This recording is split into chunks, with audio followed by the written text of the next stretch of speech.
Cheers, everybody. Welcome to another beer review. And, well, after the last BrewDog beer, which was fantastic, I don't know what to expect anymore with them, to be honest. We have got another new one. This is a double milkshake IPA, and this is a can of their King Crush, clocking in at 8.4% ABV. There you go. I don't know how long this has been out for. A kingdom of flavour awaits, apparently. A kingdom of flavour awaits. It sounds fantastic, doesn't it, when you put it that way? Get that camera right. So I've gone to the BrewDog website, a bit like the last one, find out a little bit more about it. I put the blurb up. They say the king is here and he likes milkshakes. A big, bold and powerful double milkshake IPA that's packed with mango and passion fruit. First of all, just reading them few words and looking at this and looking at the reputation of this brewery, this could be a real car crash of a beer. It could be fucking terrible. It really could be. That's the warning signs, looking at that. Thinking, fuck me, it's a double IPA milkshake, so I take it's got a shitload of lactose in. It could be a car crash in a can. This is brilliantly balanced, sweet and citrusy beer, fit for monarchs and enjoyed by mere mortals. Coming in at 8.4, it's one to sip and savour so you don't get off with your head. It's your divine right to give it a try. So, let's go on the brew sheet. See if I bring the brew sheet up and see what we're playing with here. So the hops are Citra Mosaic Talus. So them hops, weren't they the same? Hops for that lucky break. Oh, I think it was, wasn't it? I think it was. Not too sure. Malts are dextrin, malted oats, pale ale and toffee wheat. So that's what we got there. I wonder. I'm just going to pause it for a minute. Right, just pull up the Lucky Day one, or Lucky Break, which I had earlier. It's got the same hops in, and it's got the same malt build as well as this. So, you know, they're gonna, do I blame for any deep, if it's a good beer, it's a good beer, but obviously they're having to brew a shitload of this stuff to go in all the supermarkets. So they're going to change. There's changes are going to be made, but the hops themselves are going to stay the same.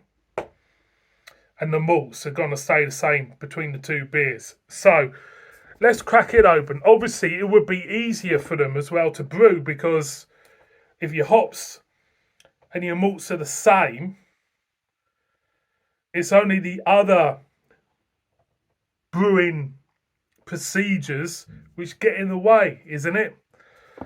So let's crack it open anyway and see what we get. So we're getting passion fruit. Tropical. It's really strong aroma of tropicalness and passion fruit. So at the moment, it smells okay. Lemon, tropical fruit, passion fruit. It smells okay. Oh God, there's got to be another one. They're like buses, these BrewDog beers. You don't get just one good one, you might get another one. I fucking don't know. So it's 8.4, so there's a lot of alcohol here. And it looks very similar in colour. Well, it is. It's more or less exactly colour as that Lucky Break up there. So, is this just an imperial version of Lucky Break? They're calling this a New England IPA. No, they're not. I'm looking at Lucky Break. I'm just going to pause it for a minute. Well, I just brought up the brew sheet to this. Okay. Yeah, so we've got the same hops, same malts. So let's get a whiff in the again, it's very topical. Smells pretty fresh. Nothing really to moan about at the moment. I'm going to go in. Cheers, everybody.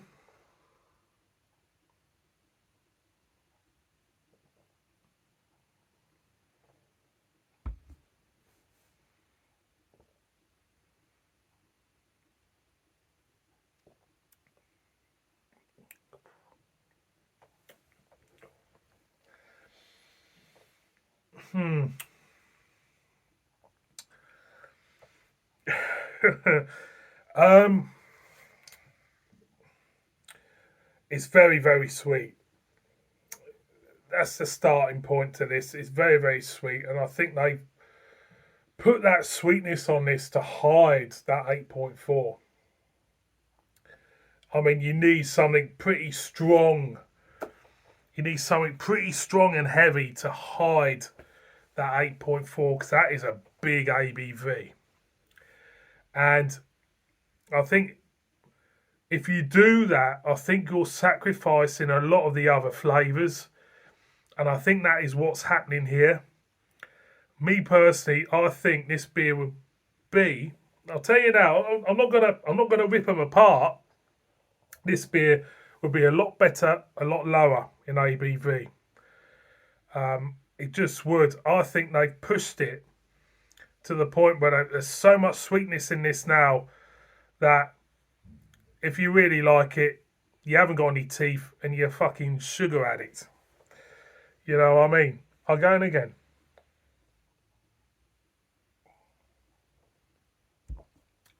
The tropicalness is there. There's a creaminess.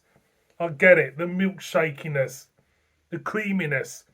It's the lactose. Don't tell me there's no lactose in this. There's got to be lactose in it for that taste. I can't be bothered to read that shit. They're not saying on the see on the, it's got to be yeah, it's got lactose. It has to be lactose in that, hasn't it? It has to be to get that creaminess.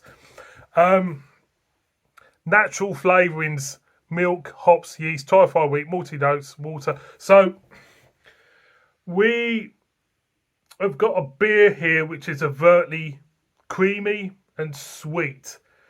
It's not going to be to everybody's taste. You couldn't drink many of them because of that sweetness. It would be like having about 4 cups of coffee with about 10 sugars in each cup, one after another.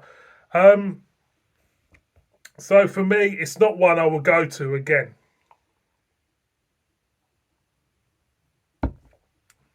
I'm looking at it, I'm thinking, why? Why brew it this strong? What have you got to prove? Is this an arrogant thing of BrewDog? I don't know. Why brew it this strong? Bring it down, bring it down half its strength. It's going to be a better tasting beer. It is. I think they've just over-egged and really over-egged the cake in this. So what do I think of it? Would I buy it again? No. The Lucky Break, yeah. This one, no.